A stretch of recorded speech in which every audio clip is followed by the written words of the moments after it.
দেখুন, এই বিষয়টা আপনাদের সামনে আনতে গিয়ে আমি নিজেও ভীষণ আতঙ্কিত বোধ করছি। তার কারণ যে ওষুধ আমার আপনার সুস্থ থাকার জন্য, আমার আপনার বেঁচে থাকার জন্য অত্যন্ত প্রয়োজনীয়, একের পর এক সেই ওষুধ পরীক্ষায় ফেল করছে। একেবারে স্পষ্ট বলে দেওয়া হচ্ছে এই ওষুধ ব্যবহারের অযোগ্য।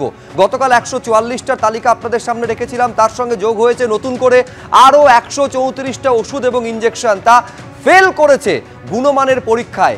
এর মধ্যে এই 134টার মধ্যে কলকাতার বাজার থেকে পাওয়া গিয়েছে এরকম 23টি ওষুধ, যার নমুনা সেন্ট্রাল ড্রাগ কন্ট্রোলের পরীক্ষায় একেবারে মুখ থুবড়ে পড়েছে, যেখানে বলা হচ্ছে not for standard quality drugs, এই বলে ঘোষণা করে দেওয়া হচ্ছে। কি নেই এই তালিকায়? রক্ত জমাট বাঁধা ঠেকাতে ব্যবহৃত ওষুধ যেমন রয়েছে, হাড়ের চিকিৎসায় ব্যবহৃত যে ক্যালসিয়াম ট্যাবলেট তা রয়েছে, বাতের চিকিৎসার জন্য যে ইঞ্জেকশন ব্যবহার করা হয় সেটাও রয়েছে। একেবারে পরীক্ষায় তা ফেল করছে। শরীরে যদি আয়রনের ঘাটতি হয় তা ঠেকানোর জন্য যে ইঞ্জেকশন দেওয়া হয় সেটাও এই পরীক্ষায় ফেল করছে। অস্ত্রোপচারের সময় ব্যথা কমাতে ব্যবহৃত হওয়া ইঞ্জেকশন সেটাও ফেল করছে। আমি বলছি সন্দীপ, উদ্বেগের জায়গাটা এখানে 144 গতকালকের তালিকা, আজকে সেটা যোগ করলে দাঁড়াচ্ছে টোটাল 278। কিভাবে, কিসের ভিত্তিতে এই সমস্ত ওষুধগুলোকে ব্যবহারের অযোগ্য কার্যত বলছে সিডিএসকো? দেখো, কালকের 144-এর পরে আজকের 134, এই যে 134টা ওষুধ নতুন করে ফেল করলো বলে জানালো কেন্দ্রীয় ড্রাগ কন্ট্রোল সংস্থা, তার কারণ হিসেবে এক একটা ওষুধ এক একটা কারণের জন্য ফেল করেছে। যদি আমরা সেই কারণগুলোর দিকে নজর দিই, তাতে দেখা যাচ্ছে যে কোনো ওষুধের পরিমাণ কম, জলের পরিমাণ বেশি উল্লেখ রয়েছে রিপোর্টে। কোথাও প্যাকেটের গায়ে যে নাম লেখা রয়েছে ভেতরে আদতে অন্য ওষুধ রয়েছে। কোথাও ট্যাবলেট বা ক্যাপসুল শরীরের ভেতরে গিয়ে দ্রবীভূত হচ্ছে না, 100% সেটা দ্রবীভূত হচ্ছে না, ফলে তার গুণমান নিয়ে প্রশ্ন তোলা হয়েছে।